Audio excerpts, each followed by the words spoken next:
hot. Good afternoon, Knicks fans. Good evening, good morning. Big Nick Burt with the Big Nick Energy. Thank you for stopping by my channel. We're repping Knickerbockers all day over here. Yes, on the walls, on the chest. Let's do it. All right, let's do it. A lot of good games happening late at night for you East Coasters, but Knicks fans will not be deterred. We are showing up, showing out. This video is a little different than my normal video. I like to do a little analysis today. I saw a lot of good basketball being played. So I got the screen grabs. I did a little editing on them so you can see exactly what I am talking about. So without any further ado, let's just jump right into it because I'm loving our Thibodeau offense, and it's really shaping up with RJ, with IQ, with Randle, all doing good things on the offensive side. So let's take it back to this Clippers game. Early on, we see IQ playing the point guard and directing traffic, right? He's been kind of falling into that role a lot better lately. And what I'm really emphasizing today is going to be our offense, screen and rolls, our read and react, and just how you can actually turn one pick into about 5-6 different plays. So IQ directing traffic against the Clippers. What he does is he's got RJ and Sims up at the top of the key. IQ gives an entry pass to Sims like he's going to post. Obviously, he's not going to post that far out. And then Sims gives a nice little handoff to RJ. And what IQ does with Sims is he sets a nice double screen. So IQ gives the ball to Sims. Sims and IQ set two screens. Handoff to RJ. Sims rolls to the basket and is able to get the alley-oop. This is great because you had a lot of different options out of this play. It's a double high screen and roll. RJ could have got around the corner himself. That didn't work. He ended up with two guys on him, which what does that mean? Every player knows two guys on you means there's one guy open. So he immediately starts cutting to the basket, looking for that open player. Now, it could have been IQ at the top of the key, but it wasn't. It was Sims in the middle. Love it. So either way, we would have got a three-pointer or a nice dunk, which is what we got. We love it. Nice and efficient. It's exactly what you're looking for as a basketball coach. Now, we're going to speed ahead. We're in the fourth quarter now. All right? Same idea. IQ's got the ball, directing traffic, and we know what Thibs wants to do. We know what the guys want to do. Double high screen and roll. All right? So Reddish and Sims come right to the ball, and IQ waits nice and patiently. Really smart ball handler, all right? But instead of them setting and IQ working off those screens, they slip it. They both slip it and cut right to the basket. So first, Cam Reddish goes. Next, Sims goes. And this is great because it gets, I believe this would have been Zubac, right? Yes, Clippers. So it gets Zubac out there on the perimeter. And he's kind of like, oh, I got to stick with IQ because I know he's a nice fast guard. He gets caught in between, and Sims gets the flush, gets the nice alley-oop. Same thing as before.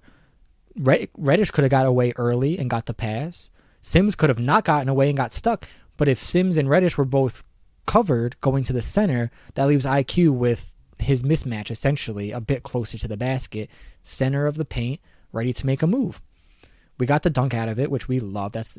Honestly, that's the best opportunity. So it's working well for us, that high screen and roll. I know I emphasize Sims here, but we also seen it with Mitch, and we've also seen it a bit with RJ and Randle, or Randle and Taj. And what you get out of these high screen and rolls is not just, a pick and roll option to get an alley-oop. You can also get a pick and pop. You can also get, the actual guy you screen can get around the corner.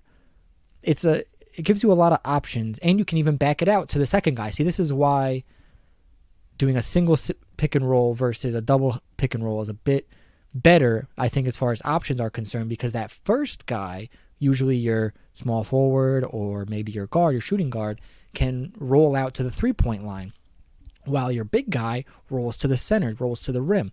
So now you got two options. You got a shooter and you got a guy going in for a dunk. Plus the ball handler getting into the paint. It just puts a lot of pressure on the defense, and we've been doing it really, really well lately, and it's been working. It's been working, and it just shows that Thibodeau is not, he doesn't run plays. He runs plays. It's just you got to be able to read and react to this, because they slipped those screens, and Sims got the alley-oop. The first time, Sims had a hard one and rolled and got the alley-oop.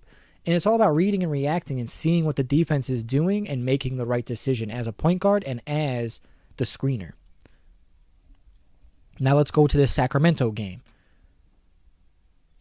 Their guards put a lot of pressure on us. I was really surprised with the defensive effort. So, again, IQ's bringing the ball up, and he swings it over to Randle. Well, to Taj, and then Taj gives it to Randle. What does Randle do with the ball? He could either take his guy off the dribble, shoot a three-pointer, but he's a little far out. He gives the ball right back to IQ, who's getting a screen from Taj. Now, you're basically set up in the double high screen position.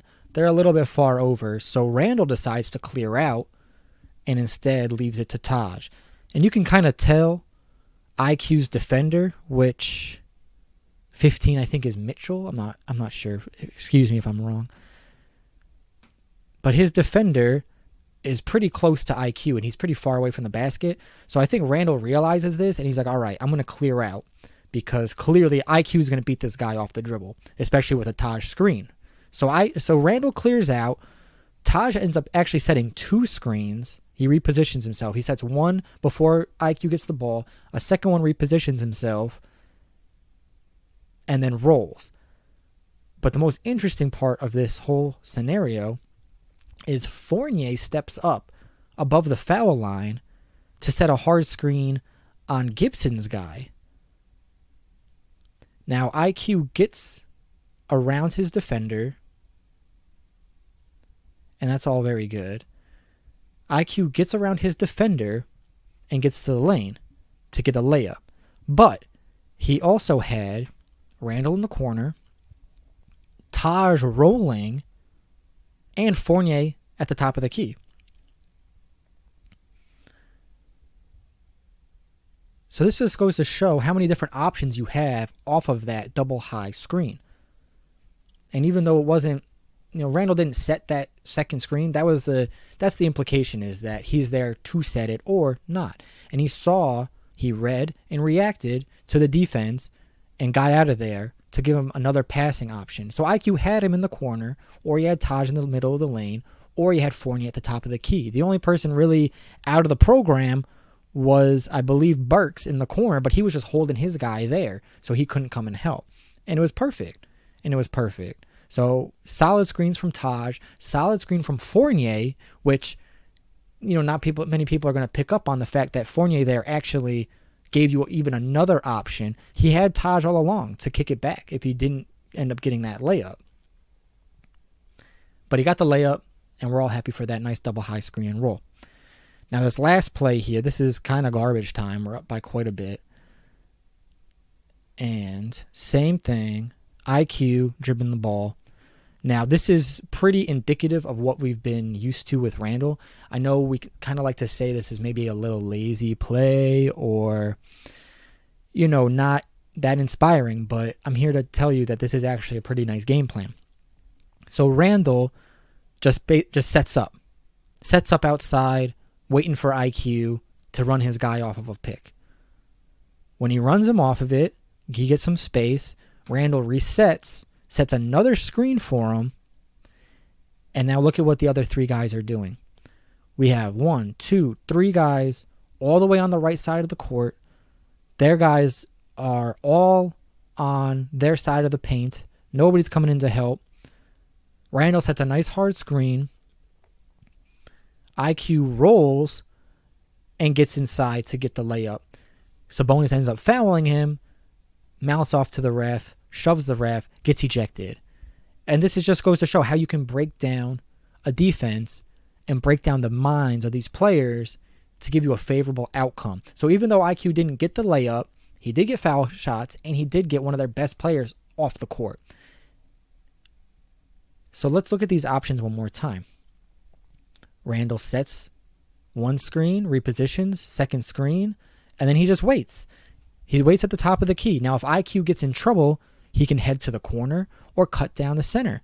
But IQ gets around Sabonis easily. He's a much faster player. Gets inside, gets the foul. Love it. I love it. So when we're talking about Thibodeau's offense, and we're talking about our guy standing in the corner and a lot of ISO ball and stuff like that, just remember that a lot of the time our offense is created to give our ball handlers the options to read and react. When we see them set two hard double screens at the top, roll and get the alley-oop. That's the traditional outcome. But then you can see them slip the screen and get the alley-oop anyway. Then you see them set a double, but it's kind of a feint where you think we're setting a double high screen and just going to wrap around the 3-point line, and instead you cut between them and you completely disrupt the defense. They think they know what you're doing, but you're actually one step ahead of them. And we're seeing this more and more with IQ, and we're seeing this a lot with RJ and Randle.